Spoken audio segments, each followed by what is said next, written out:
트럼프 대통령이 이란의 고농축 우라늄을 이란 내에서 폐기하는 방안도 수용할 수 있다고 밝히면서 교착 분위기로 흐르던 협상에 속도가 붙을지 주목됩니다. 네, 이런 가운데 미군이 이란 남부를 공격했습니다. 방어 차원이라고 주장하기는 했지만 호르무즈의 긴장감은 여전한 상황입니다. 윤강현 전 주 이란 대사, 조한범 통일연구원 석자연구위원과 함께합니다. 두 분 다 어서 오십시오. 네, 안녕하십니까. 먼저 트럼프 대통령이 트루스 소셜에 올린 글인데 이란 현지에서 이 핵 폐기를 가능할 것이다 이렇게 이야기를 했거든요. 이게 한 발쯤 물러선 태도라고 봐야 됩니까? 예, 많이 물러섰다고 봐야죠. 이제 현실적인 인식을 가지기 시작하는 것 같고요. 그러니까 트럼프 대통령이 초기에 이란 정권 교체라는 목표는 포기한 지 오래고 4월 7일 이후 지금 휴전은 계속되고 있거든요. 네. 산발적인 뭐 충돌은 있지만 그렇게 보면 4월 11일 날 있었던 갈리바프 이란 의회 의장, 벤스 부통령 합의 때 이미 이란의 농축 권한을 완전히 없애야 된다라는 허들을 내려놨어요. 근데 20년 중단이었거든요. 그렇다면 그때 미국이 한 발 허들을 내려놓은 거고, 그다음에 농축 우라늄, 지금 문제가 되는 게 이제 농축도 60% 440kg, 이것도 있지만 사실은 60% 미만도 꽤 많거든요. 2015년 기준으로 봤을 때는 무려 한 10톤 정도, 5%까지 있었거든요. 근데 트럼프 대통령은 여기 440kg만 주목하고 미국으로 가져온다 했거든요. 근데 목표는 이 우라늄 농축, 이걸 없애는 거지, 있던 걸. 미국에 오는 게 중요한 건 아니거든요. 그러니까 러시아로 갈 수도 있고, 2015년에 갔으니까. 이란 안에서 IAEA나 미국의 원자력 기구가 감시하에 희석해도 아무 상관없거든요. 그러니까 현실적인 인식으로 이제 한 발 물러선 것 같다. 그렇다면 이제 가장 중요한 우라늄 부분에서 트럼프 대통령이 현실적인 선택을 한 것 같다. 그러면 중요한 허들은 이제 거의 다 사라졌다. 이렇게 봐야죠. 네, 이란으로서는 반가울 겁니다.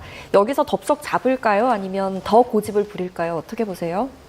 이번 협상에서는 그 실질적인 사안도 중요하지만 사실 명분이라는 게 굉장히 중요한 협상인데, 명분이 왜 중요하냐면 지금 보면 이란의 이제 핵무기 농축 권리에 대해서 이제 옥신각신하고 있는데, 당초 이란은 그걸 갖다 해결하는 여러 가지 기술적인 이제 방안을 갖다 제시를 했었는데, 그 중에 하나는 미국과 중동 국가들 어느 나라가 오든 다 참여해갖고서 농축을 갖다 하는 국제 컨소시엄을 만들어서 같이 해도 좋다. 다만 그걸 갖다 모든 그런 활동이 이란 내에서 가능하도록 해달라 하는 거거든요. 명분. 그러니까 이 명분이 굉장히 중요한데, 지금 박사님 말씀하신 것처럼 지금 이거 농축 우라늄을 갖다 처리하는 문제에 있어서 트럼프 대통령이 SNS에 올리신 거 굉장히 신축적인 입장을 보였어요. 이란 내에서 할 수도 있고 제3국에서 해도 된다 뭐 이런 식으로도 했는데, 굉장히 중요한 진전인 건 틀림없는데, 이게 이제 그림의 전체는 아니거든요. 네. 그림의 전체는 아니기 때문에 아직도 갈 길은 좀 멀다 하는 생각이 드는데, 그러니까 중요한 진전을 갖다가 신축성을 갖다가 미국이 발휘한 거로 평가할 수 있겠습니다. 트럼프 대통령 입장에서는 양보를 했습니다만 주요 지지층 입장에서 봤을 때는 이거 너무 크게 넘겨준 거 아니냐 이런 입장들도 있을 것 같아요. 근데 어차피 이렇게 갈 수밖에 없어요. 왜냐하면 이란의 입장에서는 우라늄 농축 권한을 완전히 폐기하는 건 그건 정권 붕괴를 의미합니다. 마지막 보루거든요. 그리고 이란 입장에서 보면은 지금 윤 대사님도 말씀하셨지만 명분이 중요하거든요. 지금 지도부가 제거됐어요. 하메네이 포함해서 선날 공격에 50여 명의 지도부가 제거됐거든요.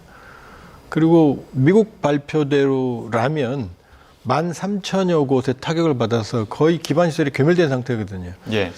이 상황에서 지금 농축 권한까지 최후의 보루인데 이것까지 만일에 넘겨준다? 그건 불가능하죠. 그렇게 보면 지금 우라늄 문제에 있어서는 거의 이제 해결됐다.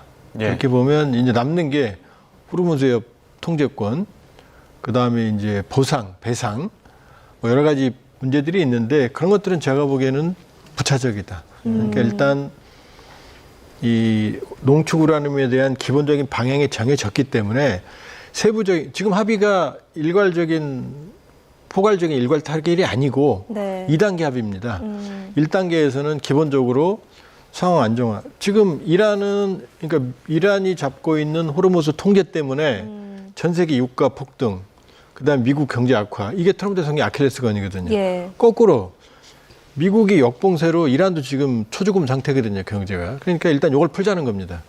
그리고 가장 핵심적인 우라늄 문제에서 기본 방향이 잡혔으니까 아마 초기 합의는 나올 것 같고요, 조만간.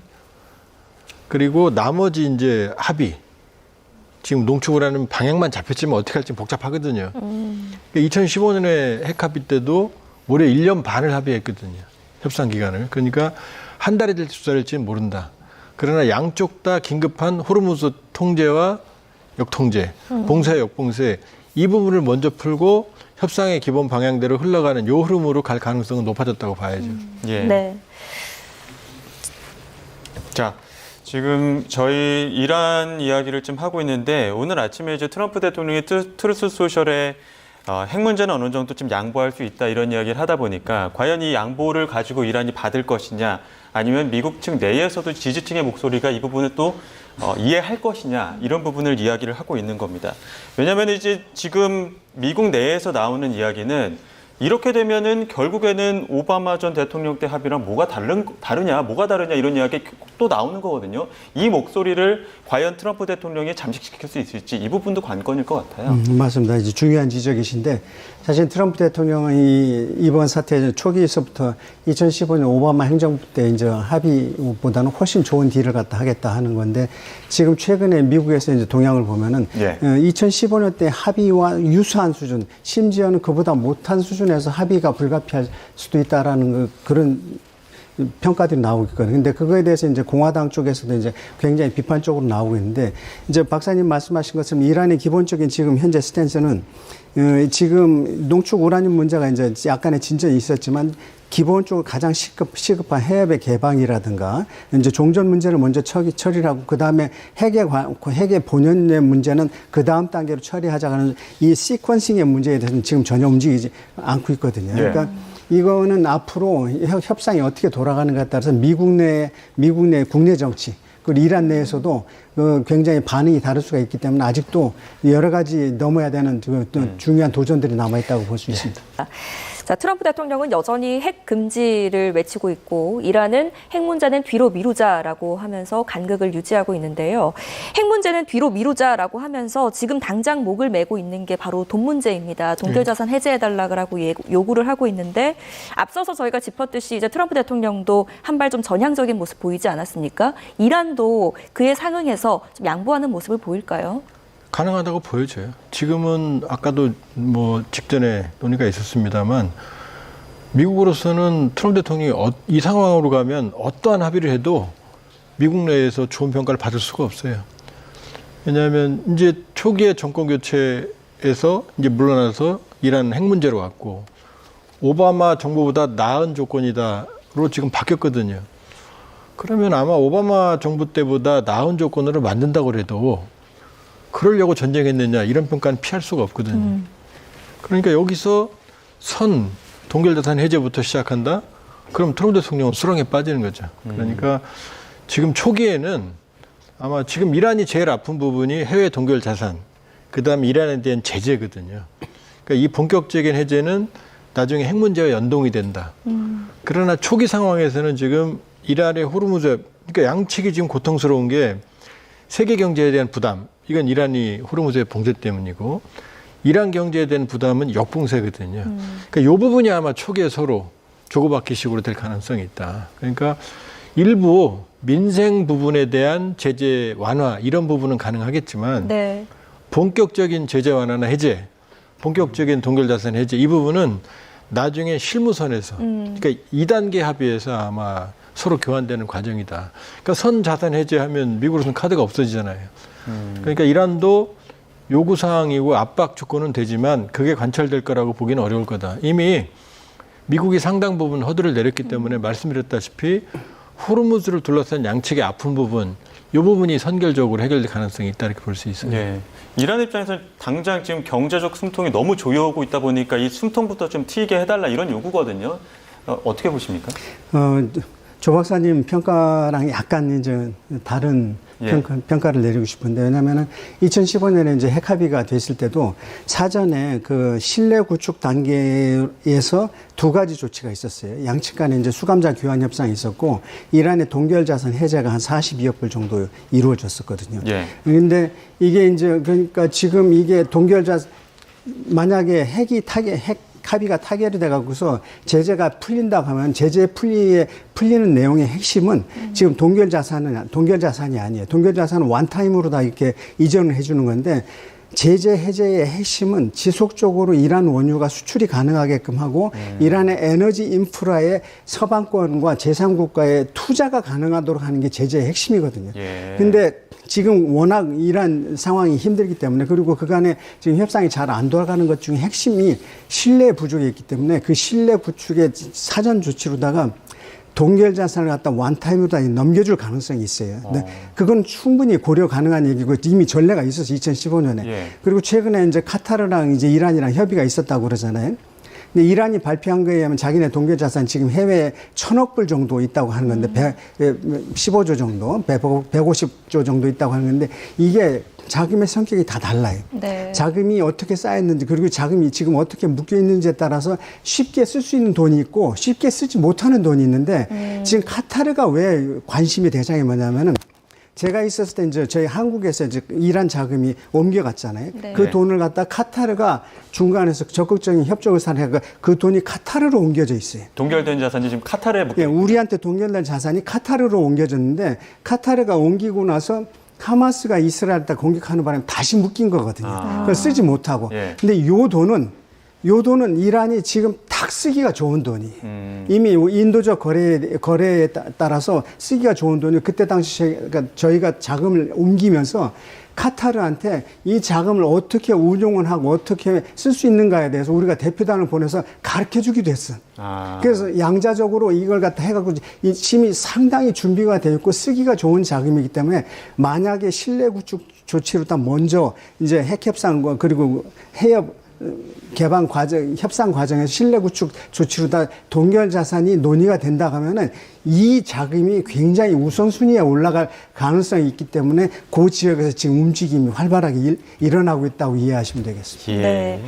자, 이런 가운데 미군이 이란 남부를 공습했다는 속보가 들어왔었습니다. 이 시점에 공격을 했다는 거, 물론 그들은 자위권 차원의 어떤 대응이었다라고 얘기를 하지만, 이란을 자극하는 것에 지금 좀 그 걱정이 되거든요. 어떻게 보세요? 지금 양측 다 그러니까 4월 7일 이후 양측 다 본격적인 교전은 없습니다. 다만 이란이 호르무즈를 탈출하려고 하는 선박에 대한 우리 남호도 피격당했죠. 거꾸로 미국이 이란으로 오가는 선박에 대한 피격 또는 이제 그런 선박들이 피격당하거나 혹은 납포하거나 이런 상황이 있었거든요. 지금 미국 발표로는 일단 이란이 기뢰 설치 움직임이 있었기 때문에 타격을 했다 그러는데, 그 내용도 좀 확인을 해봐야 돼요. 굳이 네. 이 와중에 추가적인 기뢰를 설치할 필요가 있었느냐. 그 부분은 좀 확인해야 되겠지만, 어쨌든 간에 모종의 이란의 움직임이 있었고 아마 미국이 예방 차원에서 공격을 한 것 같아요. 그러니까 뭐 확전을 하거나 전면적인 공격을 하거나 그런 단계는 아니다. 양측 그럴 의도는 없다. 그러니까 현장 지휘관의 그 현장 판단에 따른 건지 정말로 기뢰 부설인 건지 그건 두고 봐야 되겠지만, 아마 이게 다시 상황 악화로 갈 것 같지는 않습니다. 일단은 예. 부분적인 현장 조치로 봐야 될 것 같습니다. 이란에서도 특이 동향이 있으니까 미국도 이렇게 움직인 거 아니겠습니까? 어떤 움직임들이 지금 논의 바깥에서 이루어지고 있는 겁니까? 사실 지금 휴전이라는 것이 기본적으로 굉장히 지금 불안정한 요소를 많이 갖고 있는데, 지금 이란이 갖고 있는 핵심의 레버리지는 그 해협에서 이상 동향을 보이거나 아니면은 해협을 통과하는 데서 자기네들의 프로토콜을 따르지 않는 배들을 갖다가 유효하게 이제 손을 보는 것이 가장 핵심이거든요. 그러니까 그 지역에 분명히 그런 걸 갖다 관리하는 군사 자산이 있을 거고, 이 군사 자산은 사실 미국이 봤을 때는 자신들의 봉쇄와 해협의 자유항행에 대해서 굉장히 큰 위험이 될 수가 있기 때문에, 거기서 만약에 특이 동향이 있었다면 그걸 가장 우선적으로 제거를 하려고 했던 현장의 판단이 있었을 거라고 생각을 합니다. 예. 네. 자, 이런 가운데 트럼프 미국 대통령이 중동 지역 국가들의 이란 전쟁이 끝나면 전부 이스라엘과 한 배에 타라고 요구했습니다. 종전 협상의 막판 변수가 될지 관심이 쏠리는 상황인데요. 어떤 내용인지 화면으로 함께 보시죠. 네, 트럼프 대통령이 SNS를 통해서 중동 국가들과 아브라함 협정 가입을 논의 중이다 이렇게 밝혔습니다. 사우디와 카타르의 즉시 서명을 시작으로 다른 걸프국도 뒤따라야 한다며 만약 서명하지 않는다면 불순한 의도를 보여주는 것이라고 압박했는데요. 전날 주요 중동국 정상들과 전화회의를 하면서 이 문제를 언급한 것으로 전해졌습니다. 예상치 못한 요청에 아랍국 정상들 사이에 잠시 정적이 흘렀고 트럼프 대통령이 아직 듣고 있느냐고 농담을 건넨 것으로도 전해졌습니다. 아브라함 협정은 이스라엘과 아랍 국가의 관계 정상화 협정인데요. 트럼프 일기 행정부의 주요 중동 외교 정책 성과로 꼽힙니다. 2020년 이스라엘과 UAE 등이 서명했는데요. 다른 중동 국가들은 참여하지 않았습니다. 팔레스타인이 독립국가로 인정되지 않은 상황에서 이스라엘과 수교를 추진하는 것은 국제사회의 오랜 원칙인 두 국가 해법과 배치된다는 이유인데요. 이 때문에 이번에도 참여국 확대 실현 가능성은 낮다는 관측이 지배적입니다. 트럼프 대통령의 이번 발언은 미국 내 강경파를 의식한 것이라는 분석이 나옵니다. 과연 이번 요구로 이란과의 종전 협상과 자국 내 여론 달래기라는 두 마리 토끼를 잡을 수 있을지 관심이 쏠립니다. 이 시점에 다른 중동 국가들을 이스라엘과 한 배에 태우려고 하는 저 의도는 뭐라고 보십니까? 조금 황당하죠. 네. 왜냐하면 지금 이란 전쟁 수습도 어려운데 이란 전쟁 때문에 지금 걸프 국가들이 혼돈에 빠져 있거든요. 걸프 국가들의 특징이 뭐냐면 왕정 국가니까 정정이 취약하고 그러니까 미군 기지를 유치하고 그다음에 이스라엘과 적대 관계를 해소하고 그다음에 석유로 이 내부 국내 정치를 안정하고 이런 전략이거든요. 그런데 이게 미국과 이스라엘, 이란과 충돌하니까 지금 이 걸프 국가들이 딜레마에 빠졌거든요. 오히려 정정이 더 불안해졌거든요. 말이 걸프 국가지 사실 사우디아라비아만 인구가 한 2,500만 되고 내국인만이야. 네. 바레인, 아랍에미리트 같은 데는 지금 한 1,100만 되지만 내국인은 100만 정도밖에 안 됩니다. 10명 중에 9명은 외국인이거든요. 그다음에 카타르도 한 350만 중에 한 50만 명 정도 내국인이거든요. 그러니까 정정이 아주 불안합니다. 이 상황에서 이란 전쟁에 휘말려서 지금 미국과의 관계가 사실 고민스럽거든요. 이 상황에서 아랍에미리트는 완전히 미국 쪽에 배를 옮겨 타는 방향이고 나머지 걸프 국가들은 좀 곤란한 상황인데 지금 아브라함 협정은 뭐냐면 지금 아브라함이 위대교, 기독교, 이슬람의 모두 뿌리거든요. 예. 그러니까 이스라엘과 지금 1차 아브라함 협정은 원래 이집트는 1979년에 평화협정을 체결했고 네. 요르단은 94년에 체결했으니 나머지 국가만 하면 되는 거거든요. 그러니까 2020년에 바레인과 아랍에미리트, 북아프리카는 모로코와 수단이 이스라엘과 평화협정을 체결했거든요. 그러니까 나머지 사우디를 중심으로 한 걸프 국가들만 이스라엘과 관계 개선을 하면 이란을 배제한, 쉽게 말하면 이란을 왕따시킨 중동의 친미 친이스라엘 질서가 만들어지는 거거든요. 그러니까 이란 전쟁에서 소기의 성과를 못 얻으니 이제 아브라함 협정 2를 통해서 이란을 고립시키겠다는 전략인데 지금 이란 전쟁 후유증도 극복이 안 되는 상황이고 딜레마에 처한 국가들한테 지금 듣고 있느냐 그러니까 황당한 얘기를 하니까 대답을 안 하는 거죠. 대답을 안 하는 거죠. 그러니까 의도는 이해를 하는데 지금 아랍 그 걸프 국가들한테 아브라함 협정 2 체결하자 그러면은 딜레마에 빠지죠. 그러니까 지금 이 상황에서 저 얘기는 사실 조금 당황스러운 얘기죠. 걸프 국가들한테는. 굉장히 이제 흥미로운 진전인데 이게 왜냐하면 트럼프 대통령이 전부터도 항상 말씀하신 게 트럼프 대통령이 트럼프 행정부 2의 가장 중요한 업종 중에 하나가 만약에 현실화되면 아브라함 협정 2가 될 거라고 하는 얘기였었어요. 왜냐하면 사우디 포함해서 나머지 이제 걸프 국가들 전부 여기다 이제 참여시켜서 이스라엘과 관계 정상화를 하겠다는 건데 이거는 또 쉽지 않은 것이 2013년에 아까 말씀드린 2013년 10월에 이제 하마스가 이스라엘을 공격했어요. 그 직전에 테헤란 현지에서는 어떤 루머가 파다 있었냐면은 조만간 사우디아라비아와 이스라엘이 관계 정상화를 할 가능성이 있다는 게 굉장히 높아졌어요. 그래서 그걸 갖다가 방지하기 위해서 하마스가 온갖 어려움을 갖다 예상하면서도 때렸다는 분석이 있거든요. 이스라엘을. 왜냐하면 사우디아라비아의 공식 그 타이틀에는 뭐가 있냐면 커스터디언 오브 투 홀리 시티, 두 개의 성지를 갖다 지키는 수호자예요. 근데 팔레스타인 이슈가 정리가 안 되고 더 악화가 됐을 경우에는 사우디는 움직이기 어려워요. 그렇기 때문에 그때 일부러 하마스가 온갖 어려움을 갖다가 예상하면서도 이스라엘과 때리고서 그 상황이 지금까지 오면서 팔레스타인 상황이 굉장히 어려워졌다는 건데, 그럼에도 불구하고 하마스의 정치적 목적은 달성됐다는 평가가 있거든요. 그러니까 이런 상황에서 지금 팔레스타인과 전반적인 그 중동의 질서가 정리되지 않은 상황에서 사우디가 여기에 참여를 한다는 것은 사실 정치적으로 굉장히 어려운 결정이 될 수가 있죠. 예, 지금 굉장히 지금 종전 협상을 앞두고 여러 가지 움직임도 있습니다. 이스라엘은 또 이스라엘대로 헤즈볼라에 대한 공세를 강화하고 있는 움직임도 있고요. 이란의 그 통행료 문제는 다시 한번 좀 짚어봐야 되는 게, 지금 이란 외무부 대변인은 이거 통행료가 아니다, 서비스 비용이다, 이렇게 얘기를 하면서 다시 한번 그 통제를 좀 강화하려는 듯한 뉘앙스의 발언들도 있었거든요. 그러니까 이번에 이제 남북 제한되는 공격도 관계가 있는 것 같아요. 뭐냐면 이란은 어떻게든 호르무즈 해협 통제권을 활용하려고 하고 있거든요. 그러나 이란이 말하는 통행료 불가능하죠. 그건 국제법상 안 되고요, 유엔도 안 되고요. 미국도 아마 돈 내는 국가는 아마 세컨더리 생션으로 제재를 할 겁니다, 아마. 그게 안 되죠. 그러니까 안 되니까 그게 아니고, 뭐 청소 비용도 발생하고, 그다음 우리가 도선을 해주니까 그 수수료가 아니라 비용 정도 아니냐라고 서비스료 뭐 지금 꼬리를 내린 거죠. 그러니까 이란이 원하는 국가 대 국가 관계로의 통행료는 불가능하다, 해서도 안 된다. 다만 이런 가능성이 있죠. 이번 전쟁에 그러니까 의도하지 않았던 결과가 이란이 호르무즈 해협을 봉쇄할 수 있다는 게 증명이 된 거거든요. 그러니까 유사시에 긴장이 높아질 때는 이렇게 얘기할 수 있겠죠, 이란이.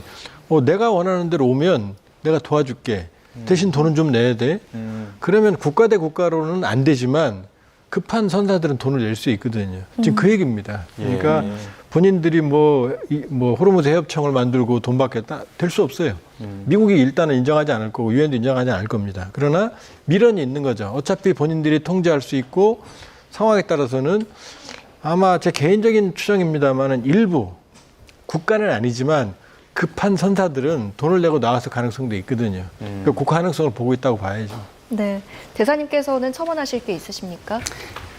이게 이 논의가 될 때 항상 이제 그 얘기가 되는 것이, 터키가 관할하고 있는 다단에서 보스포러스 해협을 갖다가 이제 통행세를 갖다가 일종의 수수료를 내는 그 소위 말하는 몽트레 협약이라는 게 1936년에 돼갖고서 그 협약에 기초해갖고 모든 국가들이 합의를 해갖고 그 서비스에 대해서 수수료를 내고 있거든요. 이걸 갖다 모델을 잡고 있는 건데, 두 지역에 큰 차이가 있는 것이, 다단에서 보스포러스는 완전히 터키가 관할하고 있는 내해라고 볼 수가 있고, 이거는 복수 국가가 관할하고 있는, 그러니까 국제수요, 그러니까 영해와 영해를 연결하고 그 경제적 배타적 권리구역을 약간 복수국가의 영해를 갖다 관할하는 지역이기 때문에 완전히 성격이 다르기 때문에 이게 이번 사태 전에는 전혀 수수료 이런 게 없었거든요. 그럼 과연 어떤 서비스를 제공하고 어떤 명목으로 다 그걸 갖다가 피를 갖다 징수할 것인지, 그거는 이란의 그 열망과 달리 국제적으로 참 받아들이기 어려운 얘기가 될 것이다라는 생각입니다. 알겠습니다. 여기까지 듣겠습니다. 지금까지 윤강현 전 주 이란 대사, 조한범 통일연구원 석좌 연구위원 두 분과 함께했습니다. 고맙습니다.